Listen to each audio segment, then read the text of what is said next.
Hello and welcome! My name is Zaid, and this is Portal 2.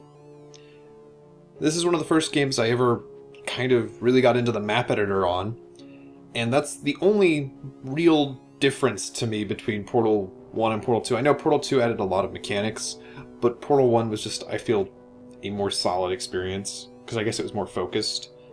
And then Portal 2 came along, great experience. I played it in the first 4 hours it was out, I had finished the campaign. I actually got stuck for an hour on a single chamber, which is why I kind of have a little bit of a love-hate with Portal 2's campaign. But that's okay. I still got through it, I still love most of it. That's what matters. And what matters even more is that the PeTI exists, which is the Perpetual Testing Initiative. Let me try to enunciate that better. Perpetual Testing Initiative, which is the map editor, as I mentioned before. That's what makes this game, perhaps, better than Portal 1. I spent hours in the PeTI. And that's what we're going to be going through today. I'm going to be giving a little bit of a visual walkthrough of the chamber while laying down some commentary about what I was thinking when designing it, what I think is good design now that I'm looking back on it, what I think is bad design. Because I fancy myself a game designer. I haven't published anything, but I do a lot of design work in my free time. Maybe that'll eventually come out. It'd be great if it did. So anyway, let's get into this. First map I'm going to be doing is Disconnect. You could play this map too. I'm going to have a link to it in the description. It'll link to my Steam Workshop page, specifically this map. There'll be another link that links specifically just to my overall Portal 2 Workshop page, just in case you want to play any of the other maps you see on this list. There's a lot. But don't worry about this one, it doesn't have a picture that loads. I don't know why that happened. A lot of things break over time with the Workshop, especially these. Like the first map I ever made, it's on there, it's called Preordained, but you will not be able to play it as far as I can determine. It's unfortunate, but anywho, let's start.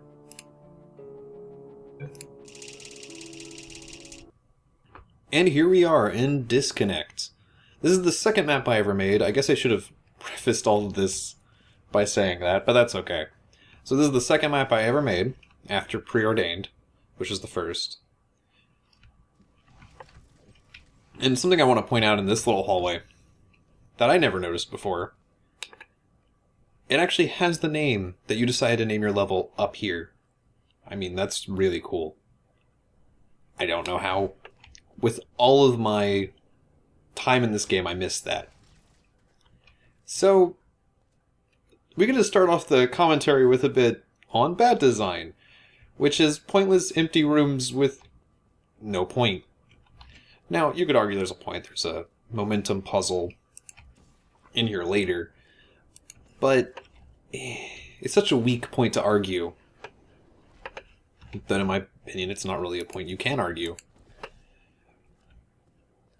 So let's just ignore this huge empty space that's an artifact of the old map's design, and just move on to puzzle numero uno. Because while this whole chamber is a single puzzle, it's kind of split into two parts. 3, I guess. Now, good practice, if you've never played a Portal 2 custom map, or you are skipping the campaign for some reason, I advise pressing buttons and figuring out what does what when activated. Buttons are just the easiest thing. So this button will delete these cubes and then replace them with new ones, which is nice to have.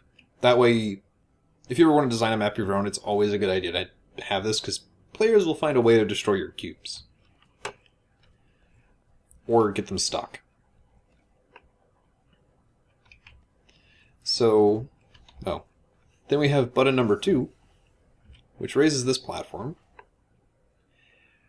which gives us access to a little puzzle up here.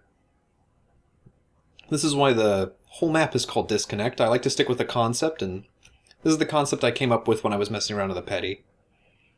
And I thought it was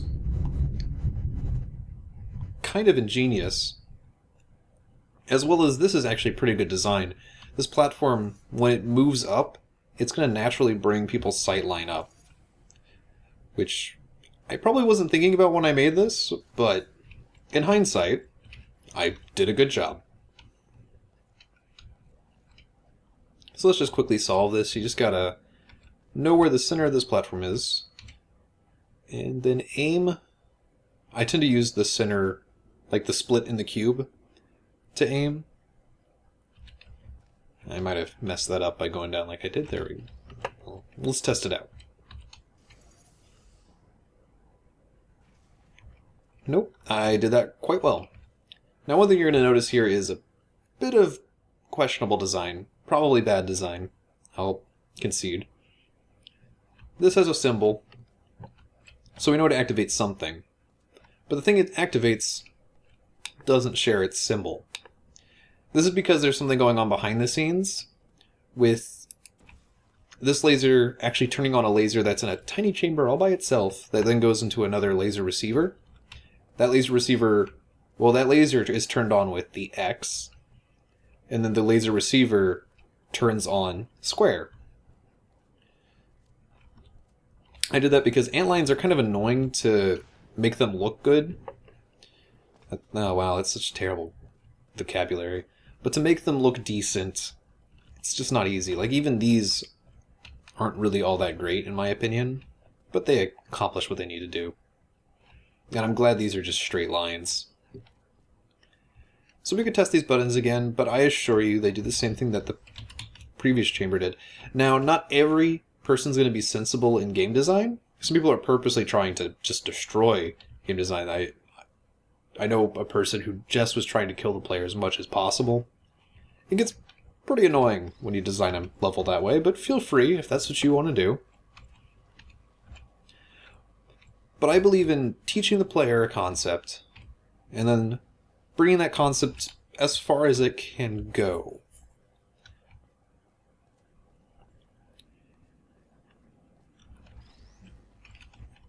I guess I should look up in this instance, just so you know everything that's going on. So there's no laser receiver over here. We do have our laser, but we have to get our laser over here to this receiver. There's actually two receivers over here, but we only have one laser. And we know that this laser is at the level of this laser receiver, so that's probably a good place to start. And since the only thing that we have up here is that laser redirection cube, there we go. Nice Z on the ceiling here, one of the few times I ever signed one of my own chambers. But now we seem to be at a impasse? A part where we can't progress. Well, hopefully you've been looking up because of these platforms, among other things. And hopefully you know that white is a portable surface, whereas black is not. Hey, it's not me, it's just the game mechanics.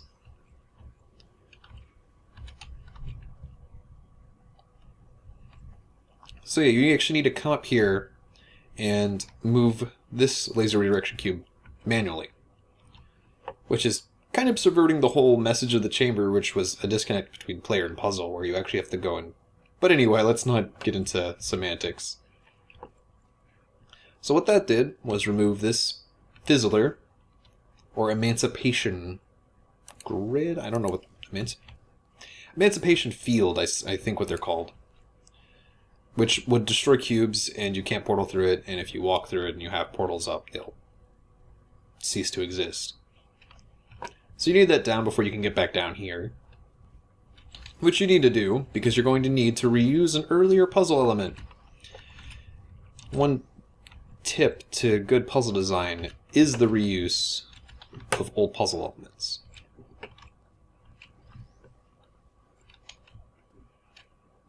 So let's get back up there and grab ourselves the last cube we need for this.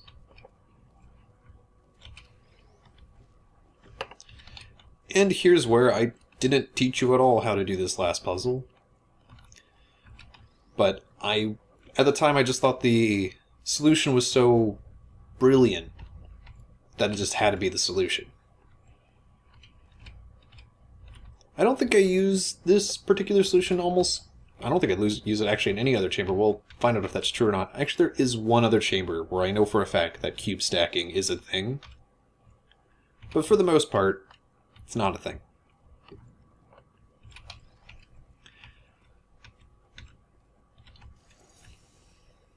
This one tends to be stable enough that it doesn't bounce too bad. It's very easy to line up. It's just 2 straight lines. But there we go. We're done. And with that, we have our last little momentum puzzle out of here.